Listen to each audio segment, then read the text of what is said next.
Bienvenidos, bienvenidas y bienvenidas a Crónicas Online, detrás de las historias. Este es un programa en el cual repasamos investigaciones sobre comunicación, sociedad y distintas poblaciones en Costa Rica. Yo soy Rodrigo Muñoz González, docente de la Escuela de Comunicación de la Universidad de Costa Rica, y el día de hoy estoy con Fío Ulloa, mi colega comunicadora, y con Luis Ochoa, investigadora del SICOM. ¿Cómo está, Fío? ¿Todo bien, Rodri? Hola, Luisa. Muchísimo gusto de estar aquí con ustedes hoy. Para los que no nos han visto en los programas anteriores, los pongo un poco en contexto. Nos encontramos en las afueras del Centro de Investigación en Comunicación de la Universidad en Costa Rica, en donde se encuentran las personas investigadoras que inspiraron la serie de investigaciones que se utilizan en la serie de ficción Crónicas Online. Efectivamente, esta es una serie que indaga por la relación entre comunicación, sociedad y desgrana, digamos, un poco la importancia de pensar estos temas en la cultura actual. Entonces, bueno, hoy tenemos el placer de estar con Luisa Ochoa. Muchas gracias por estar aquí, Luisa. Muchas gracias, Rodrigo. Muchas gracias, Fiorella. Y un gusto estar con ustedes. Queríamos entonces preguntarte primero qué te propusiste con esta investigación y que nos expliques un poco el contexto ahorita de las personas migrantes colombianas en Costa Rica. Bueno, muy bien. Yo comienzo a preguntarme cuáles son las historias de las mujeres migrantes colombianas. Cuando avancemos en el programa, si no lo han escuchado todavía, en este acento hay colombianidad. Entonces no es gratuito que hubiera elegido esta población para trabajar. Sin embargo, sí hay algunos datos de contexto que son muy importantes.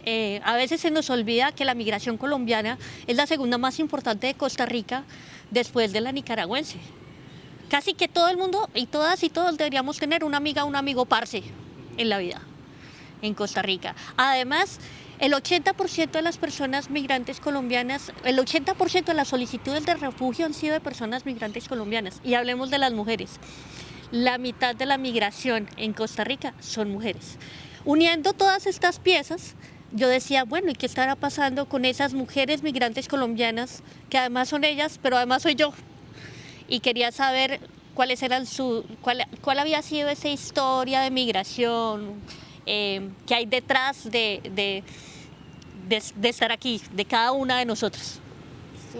Entonces, ¿cómo son estas mujeres migrantes colombianas y cuáles son las narrativas que tienen entre ellas en común? Bueno, encontramos, porque es importante, Ana Belén Calderón, fue mi otra compañera de investigación. Encontramos con Ana Belén varias narrativas comunes, ¿no? Una narrativa que tiene que ver con el derecho a tener derechos, es decir, migramos porque queremos tener derecho a la salud, queremos tener derecho a la educación, tener derecho a la vivienda. Hay otra que tiene que ver con la violencia, migramos por el conflicto armado de Colombia. Hay otra que tiene que ver con las mejores oportunidades, migramos porque queremos estudiar, porque queremos trabajar. Hay otra que tiene que ver incluso con algunas situaciones de violencia intrafamiliar o violencia doméstica. Migramos porque tenemos que buscar otra vida para poder salvar la propia y la de los hijos y las hijas y los hijos. Entonces, aquí hay narrativas que se encuentran, motivos de migración, que se encuentran y que compartimos de alguna manera, más otras cositas que ya vamos a ir avanzando. Súper interesante, Luisa. Y una pregunta, ¿por qué narrativa, digamos? ¿Cuál es la importancia de estudiar la narrativa en este caso? Desde la comunicación siempre pensamos en qué conceptos o gafas preguntarle cosas a la realidad, ¿no? Y entonces el concepto de narrativa es un concepto muy de la comunicación, en donde la narrativa, cuando yo les hablo de quién es Luisa y les estoy contando un cuento. Entonces, cuando yo hablo de mi identidad, he hecho un cuento. Por eso la narrativa, porque la narrativa construimos la identidad, pero no solamente la de Luisa, sino construimos la identidad del país. ¿Quiénes son los ticos y las ticas? Si no van a una panadería colombiana o se comen una empanadita. O sea, también cuando hablamos las historias propias y se tejen con las otras historias, estamos hablando de identidades nacionales, estamos hablando de significados. ¿Qué significa migrar? Todos estos elementos es posible captarlos con el concepto de narrativa, porque la narrativa sirve para ver la identidad, para ver los significados y los sentidos de migración. Súper interesante. Entonces, bueno, vamos a hacer una pausa y en el siguiente bloque vamos a continuar hablando con Luisa sobre este tema. Entonces, y ahorita volvemos.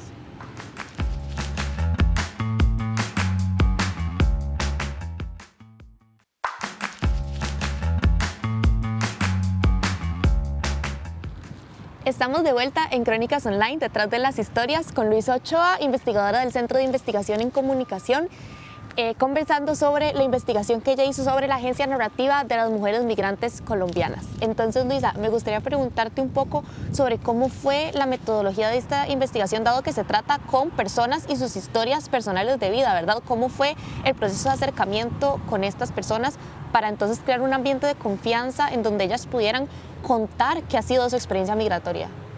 Bueno, lo primero que hicimos fue hacer un banner, una gráfica y un formulario en línea para moverlo por diferentes redes sociales. Además, le pedimos a algunas asociaciones de personas colombianas en Costa Rica, en Facebook, por ejemplo, por favor, etiquétenos, por favor, ayúdennos a compartir. En ese formulario recogimos los datos de 47 mujeres colombianas apuntadas. Pero bueno, no podíamos entrevistarlas a todas, aunque hubiéramos querido, porque además las entrevistas a profundidad, que era la siguiente etapa, pues son a profundidad, hay que hacerlas largas, hay que darles tiempo para la historia. Entonces teníamos que seleccionar 10 historias de esas 47 mujeres que se habían apuntado. ¿Cómo hicimos eso? Con un concepto muy bonito que es el de interseccionalidad, por el cual entonces buscamos que fueran las historias más diferentes en lo posible, ¿no? Diferentes edades, diferentes ocupaciones, diferentes lugares de donde venían de Colombia, rural, urbano, regiones, diferentes lugares donde viven aquí en Costa Rica, tratar de buscar historias diversas. De ahí seleccionamos 10 mujeres migrantes y las invitamos ya a ser parte de la etapa de entrevistas a profundidad. Esas entrevistas fueron un viaje emocional, porque además era generar espacios de confianza. Aquí con Ana Belén fue muy fuerte. Ana Belén fue mi colega y compañera en esta travesía de investigación, porque era escuchar las historias durante una hora, la más corta, pero a veces 3 horas o en varias sesiones, ¿no? Luego transcribir y analizar estos datos. Pero ¿qué hacíamos con el resto de las mujeres que se habían apuntado? O sea, ¿cómo hacíamos para involucrarlas? No las dejábamos por fuera de esto. Entonces, con Nativa, gestora cultural, rapera, que la pueden buscar en YouTube, en Spotify, para que la escuchen, nos dio unos talleres de escritura creativa, en donde las otras personas participantes pues ya podían contar sus historias y escribieron cosas súper bonitas. Además nos dimos cuenta de cosas en esos talleres, por ejemplo, las diferentes historias entre las madres y las hijas. Eso no salió en las entrevistas, salió en los talleres. Y bueno, esa era la otra parte. Entonces hicimos el formulario, hicimos las entrevistas, hicimos los talleres de escritura creativa. Y a todas estas, esta investigadora, este cuerpo de 1,5 metros, no estaba metida en la investigación. La profesora Vicky me dijo aquí en el Centro de Investigación en Comunicación, ¿y tú por qué no estás aquí? Si tú también eres mujer colombiana migrante. En ese momento incorporo un ejercicio de escritura etnográfico y hago mi propia historia. O sea, yo soy la 11. Pero además hay una 12, hay otro texto que es como una escenografía que está detrás de todos estos relatos y es la historia de Colombia. Y ahí invitamos a Catalina Díaz, una historiadora de la Universidad Nacional de Colombia, migrante que está ahorita en México, colombiana también, y la prima mía, además tenía que ser. Y Catalina nos hace este capítulo hermoso en donde nos pone como si fuera la escenografía qué pasaba con el conflicto armado en Colombia, cómo fue el proceso de paz, porque todo eso también está de fondo. Toda la historia social y económica de Colombia que está de fondo de estas 11 historias, 10 de las mujeres entrevistadas y la mía, que componen el estudio de narrativas de mujeres migrantes colombianas. Qué interesante, porque ahora que mencionas sobre todo lo que tiene que ver la historia de Colombia, lo cual conformó un capítulo muy importante en esta investigación, ¿verdad? Obviamente eso es una parte inherente a las historias de todas estas mujeres migrantes, ¿verdad? Con las que vos tuviste un gran acercamiento. Entonces me recordó a lo que vos mencionás en tu investigación como las tensiones de la colombianidad, ¿verdad? Y entonces me gustaría preguntarte por todo lo que conforman estas tensiones, ¿verdad? Y qué implica también para las mujeres migrantes colombianas. Bueno, yo encontré varias tensiones. Algunas de ellas tienen que ver con el ritmo. Por ejemplo, fue muy curioso darnos cuenta cuando conversábamos entre nosotras que nosotras sentíamos a Costa Rica como en cámara lenta y pura vida, y al comienzo nos costó mucho bajar el nivel de revolución porque una camina a toda prisa y con la maleta apretada en la espalda a veces en una ciudad como Bogotá. En cambio aquí todo va más lento. Entonces hay algunas tensiones que tienen que ver con cómo pasas de vivir en un país con una historia de conflicto, en donde aunque a ti no te hayan secuestrado o matado a nadie, hay un miedo interiorizado, como una cosa ansiosa interiorizada.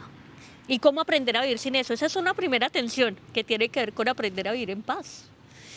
Hay otras tensiones que tienen que ver con la sexualización de la mujer migrante, porque pues como mujeres yo una subía a un transporte público y entonces, ¿y usted dónde viene? ¿Qué es ese cantadito? Y una solamente quiere viajar en paz. Esto lo cuenta mejor Diana en parte de esos relatos que recogimos, en donde su compañero de trabajo le dice: si yo le cuento a mi esposa que tengo una compañera de trabajo colombiana, ella se va a poner celosa. Y ella le contesta: ¿y por qué? Y es concebir que la mujer colombiana se convierte en objeto de sexualización. Esa es una tensión. Hay otra tensión que también tiene que ver con los estereotipos asociados a la colombianidad, a lo cual no han ayudado demasiado todas las novelas que ustedes ven en televisión y que tienen que ver con el patrón del mal o muchas otras más. El tema es, por ejemplo, a ella, otra de las mujeres que yo entrevisté, le preguntan: ¿y usted conoce a Pablo Escobar? ¿Por qué? ¿Cómo? En un país de 40 millones de habitantes, ¿por qué tengo que conocer yo a Pablo Escobar? Entonces, ¿qué tenemos que hacer? En estas tensiones siempre vamos a tener que estar justificando, explicando, ubicando a nuestras personas cercanas, compañeros y compañeras de trabajo, que podemos, cuál es la verdad de nuestro relato, posicionar nuestro relato frente a estas tensiones. Quisiera cerrar con la última tensión, que tiene que ver con los procesos de migración. Y esto es las historias de terror de la migra, que están relacionadas directamente con Dirección de Migración y Extranjería, porque hay muchas historias en donde se pierden los expedientes, no hay atención eficiente, o incluso cuenta una de ellas: mi papá murió siendo ilegal, 20 años en Costa Rica, y nunca se le pudieron hacer los papeles por procesos con la institucionalidad. Esa es otra tensión de la colombianidad, pero también de las otras migraciones. Sí. Bueno, creo que se nos está acabando el tiempo. Yo creo que tanto a Rodrigo como a mí nos gustaría para el próximo bloque preguntarte un poco sobre lo que es terapia narrativa, ¿verdad? Y también la autoetnografía, siendo vos alguien que incursionaste dentro de la misma investigación como objeto, ¿verdad?, de estudio, como una persona, como una mujer colombiana migrante más. Entonces, bueno, ya casi nos vemos. Recuerden que estamos en Crónicas Online, detrás de las historias, y ya volvemos.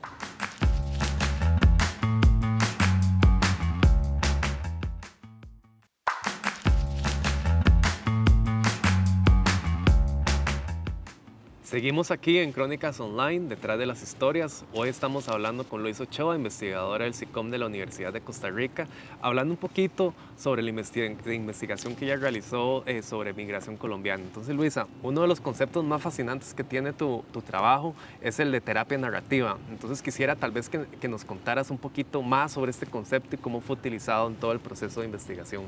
Bueno, llegamos un poco al tema de la terapia al final de la investigación, no tanto al comienzo en el diseño.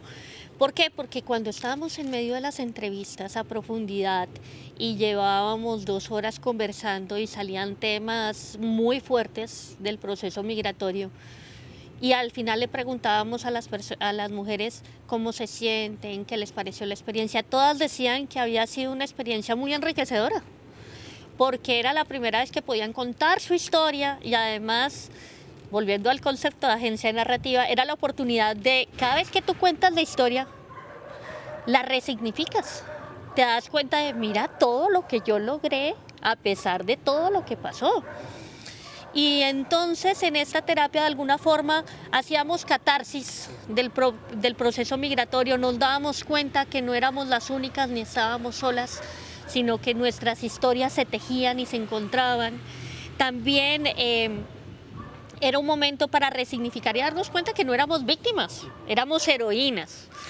Logramos pasar todos los eventos que pasaban en estos relatos y sobrevivimos y seguimos adelante. Entonces, esta terapia de alguna forma, pues sí, fue terapéutico, encontrarnos en nuestras historias y poder hablar de la migración.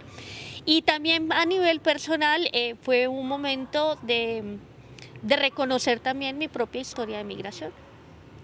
Ahora que mencionas eso, que claro, bueno, tu historia personal está involucrada en la investigación y forma una gran parte de ello, ¿verdad? Además de que vos sos la autora misma de la investigación, yo te quería preguntar por el concepto de la autoetnografía, ¿verdad? Que vos en el bloque pasado también habías comentado de que esto claramente fue un proceso etnográfico, ¿verdad? Y en el momento también que decidiste involucrarte, ¿verdad? Y contar tu historia en la investigación, tuviste que hacer un proceso de autoetnografía. Entonces, ¿qué es la autoetnografía y cómo fue este proceso para vos, dado que te pasa por el cuerpo? Bueno, yo pienso que como yo lo abordé en esta investigación, fue más un ejercicio autoetnográfico en el sentido en que fue volver sobre mis pasos y hacer lo que una hace como investigadora, ir a los álbumes de fotos, entrevistar a mi mamá, que son todas las personas cercanas a la historia, para poder reconstruir mi propio relato. Entonces no fue simplemente sentarse frente a la computadora y decir mi historia, sino tocó ir a investigar, a recomponer los hilos. ¿En qué año fue que yo llegué? ¿Y qué fue lo que pasó? Además, con mi familia de alguna manera y con los recursos que tenía a la mano de cómo reconstruir esta historia. Entonces, y cuando pienso que fue un ejercicio y que yo lo tomo más como... A veces pienso que la etnografía es como un oficio, ¿no? Es como algo que se hace, como una artesanía, como esto de sentarse, escribir, volver a la historia, devolverse, volver con el relato. Mi texto quedó de 16 páginas, fue un ejercicio muy bonito y además debo confesar que la Luisa del colegio escribía cuentos y los dejó de un lado por la academia. Entonces volví a escribir en tono cuento. Y, por ejemplo, el primer capítulo se llama Los años 80, Macondo está en el corazón. Retomo este realismo mágico que me encanta a nuestro Gabriel García Márquez y les cuento la historia de cómo yo, de milagro, no tengo colita de marrano porque mi mamá y mi papá son primos y se enamoraron así, a verse. Y así comienza mi historia. Ok, y ahora que estás, bueno, hablando también de historias, que es de lo que hemos venido hablando todo este bloque, ¿por qué es importante que estas mujeres migrantes cuenten su historia y de qué manera podemos utilizar esto como ejemplo también para que las personas jóvenes vean por qué es importante contar su historia y también hacer ese ejercicio introspectivo de, bueno, ¿qué ha sido de mi historia también, verdad? ¿Qué tengo que pensar yo y qué tengo que revisar para poder contar mi historia? Bueno, yo creo que contar la historia de las mujeres migrantes colombianas es importante por varios lados. Primero por ese lado que es el propio, ¿no? El reconocernos, el darse cuenta de todo lo que pasó y de cómo sobrevivimos y de las estrategias de sobrevivencia y de resistencia a las violencias que construimos. Es decir, frente a la violencia intrafamiliar o doméstica que algunas de ellas vivieron, se siguieron moviendo y salieron adelante. Frente a las violencias institucionales de Dirección de Migración y Extranjería, se volvieron sus propias abogadas. Estas mujeres se aprendieron la legislación y fueron ellas mismas a representarse porque además si contrataban un abogado algunas veces le robaron la plática. Darnos cuenta de esto es muy importante cuando contamos la propia historia, porque cuando además pensamos la historia salimos de la victimización, dejamos de ser víctimas y empezamos a reconocernos como sujetas que somos autoras de nuestra propia historia y de nuestro propio destino. Eso, y yo creo que para los jóvenes, contar la propia historia es darse cuenta que ubicarnos en un rol de víctima tampoco nos sirve. Tenemos que ser autores de nuestras propias historias, porque es ahí donde podemos tomar como en las riendas nuestro destino y decir yo quiero esto y puedo trabajar por esto. Claro que el sistema a veces no nos ayuda, que la migra no ayuda.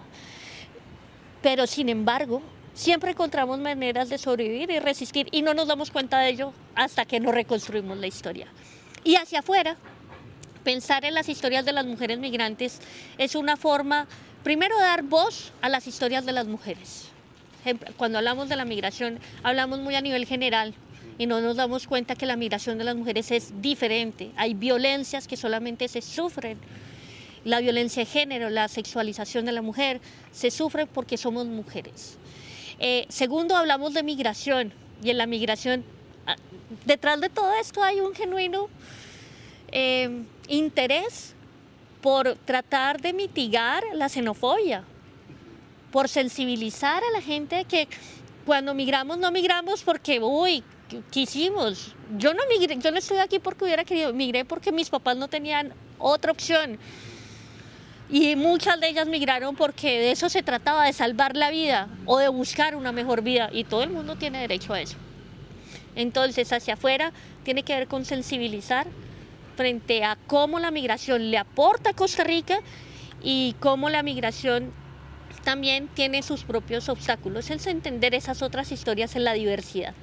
Tal vez yo tengo una última pregunta, digamos, como ¿cuál fue, para vos, cuál es como todo el papel de esta investigación para las mujeres que participaron en tu proyecto? Es decir, ellas cómo se sintieron o qué te han dicho ya que este proyecto, pues, digamos, acabó o va acabando.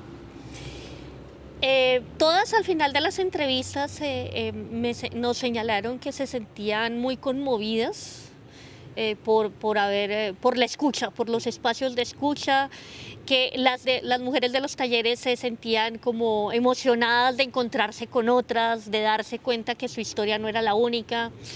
Y todas están atentas a terminar el libro, porque en este momento estamos en el proceso de edición del libro con las 10 historias de las mujeres, la 11 que es esta y la 12 que es la historia de Colombia. Y ver si ahí, ellas están muy pendientes de ver si ahí, de ver ahí su proceso. Hace poco hicimos un evento aquí en la Universidad de Costa Rica y vino una de ellas y en primera fila, mientras ella exponía, estaba su hija. Su hija también estaba ahí presente. Entonces, cuando hablamos de la importancia de dar a conocer estas historias, no es solamente para ellas, sino también para sus hijas, para las compañeras de la universidad, del colegio de su hija, para todas las personas que estamos alrededor, reconocer que en esta migración hay mucho de riqueza, de esta diversidad. Bueno, Luisa, muchísimas gracias por estar acá hoy y muchísimas gracias por compartirnos tu historia, al igual que la de las otras mujeres migrantes colombianas de las que fueron parte de este proceso. Gracias, Rodri, también por estar aquí y acompañarnos en el programa de hoy. Muchísimas gracias, Fido y Luisa, gracias de nuevo. Esto fue todo por hoy de Crónicas Online, detrás de las historias. Les agradecemos su atención y les recordamos que pueden seguir viendo los otros episodios de la serie. Muchas gracias y esperemos que estén muy bien.